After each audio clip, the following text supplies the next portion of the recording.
Hey, mambo vipi? Karibu sana katika channel yangu ya YouTube. Tunaendelea na kujifunza Python programming language, na katika video hii ya leo tutakwenda kukazia kuhusiana na baadhi ya zile relational operators ambazo tumejifunza katika video iliyopita. Tumeweza kuona na kuzungumzia baadhi ya relational operators, lakini hizi nyingine ambazo tutazizungumzia leo hatukuweza kuziangalia kiundani kidogo. So katika video hii tutaweza kuziangalia kiundani na kuweza kuzielewa namna ambavyo zinaenda kujenga ile boolean expressions na kuona zinavyofanya kazi. So operators zenyewe ambazo tutaziangalia katika video hii ya leo ni hii operators ya greater than or equal to and lesser than or equal to.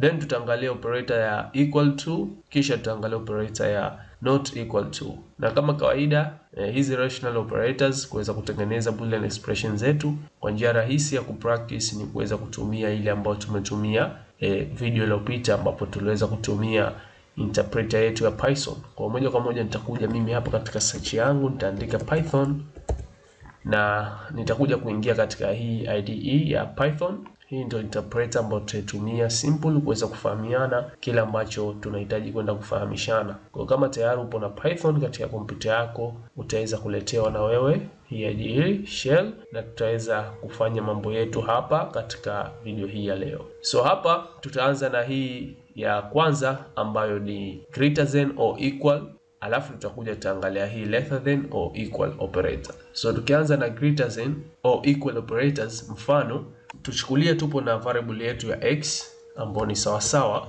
na 1, then tupo na variable ya y ambayo ni sawasawa na 0.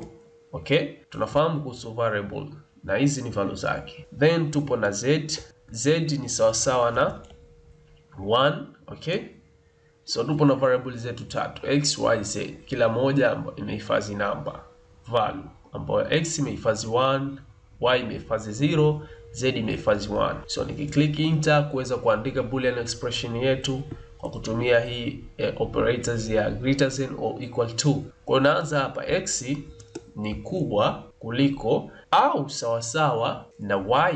Tukiangalia hapa sisi wenyewe kabla interpreter kuweza kutupa jibu, x ni 1, y ni 0. Je, x ni kubwa ya 0? Ni kweli x ni 1, y ni 0. X ni kubwa ya 0, manake hapa tutapata jibu la true. Hii equal to itaachwa kwa sababu tayari tushapata jibu letu hapa ni kubwa. Kwa hiyo haina haja ya kuangalia ni sawa sawa, hiyo itakuwa ni kubwa tu, sio sawa sawa. Kwa nita click enter na true, tumepata jibu letu hili. Boolean expression yetu imetupa jibu hilo. Nadhani umeweza kuelewa the way ambavyo zinatumika hizi greater than or equal to. Then pia tupo na x mfano pili ambao ni kubwa ama sawasawa na z.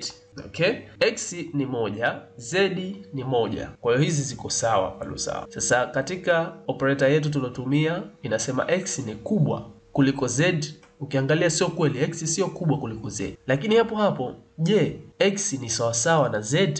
Ni kweli x ni sawasawa na z.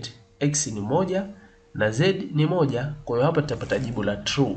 Kwa hiyo nadhani umeona the way ambavyo inatumika hii greater than or equal to. Tuangalie kwa upande wa lesser than equal to. Ni sawa na hii lakini ni kinyume chake tu. Kwa hiyo mfano hapa nitaweka mimi x lesser than or equal z.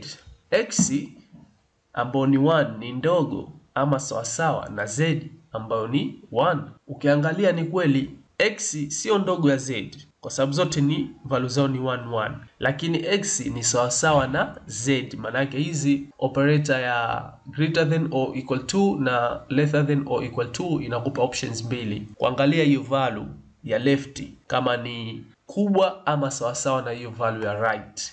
Okay, sasa hapa tukiclick enter tumepata jibu la true kwa sababu ni sawasawa, japo sio ndogo, x sio ndogo ya z, lakini ni sawasawa na z. Kwa hiyo tumepata jibu la true. Na hivyo hivyo ukiandika mfano x ni ndogo ama sawasawa na y, hapa tunapata jibu gani? X ni 1, y ni 0. Je, x ni ndogo ya y? Ukiangalia x ni 1, y ni 0, sio ndogo, x ni kubwa, imefeli hiyo. Je, x ni sawasawa na y? Hapana, sio sawa sawa. X ni 1, y ni 0. Kwa nikiklik enter hapa napata jibu la false, na kama unavyoona tumepata jibu la false. Nadhani umeweza kuelewa the way ambavyo zinatumika hizi lesser than or equal to na greater than or equal to. So kwa hapa hatuna la ziada, unaweza kufanya huko majaribio, kafanya practice, ukaona the way ambavyo zinafanya kazi. Pia tukiangalia nyingine hii ambayo ni equal operator, tunakuja tunatengeneza variable zetu. X ni sawasawa na 1,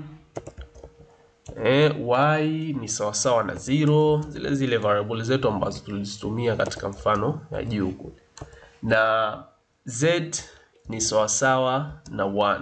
Okay, then tunakuja tunaweka expression yetu. Je, x ni sawasawa na y?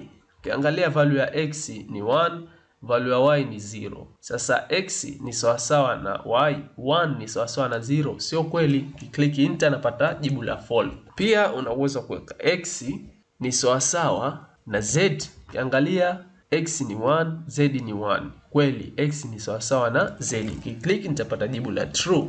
Hivyo ndivyo ambavyo equal to inavyoweza kufanya kazi katika expression yako ya boolean. Na uwe makini katika kutumia hii equal to relational operator, kwa sababu tumeshazoea kutumia equal ile sign moja, ikimaanisha una assign value fulani katika variable fulani, mfano kitu kama hicho. Lakini ukihitaji kufanya relational operator kuitumia katika boolean expression, zingatia kuweka hizi equal mbili kama hivi ambavyo nimeweka hapa. Kitu cha muhimu sana kuweza kukumbuka hicho.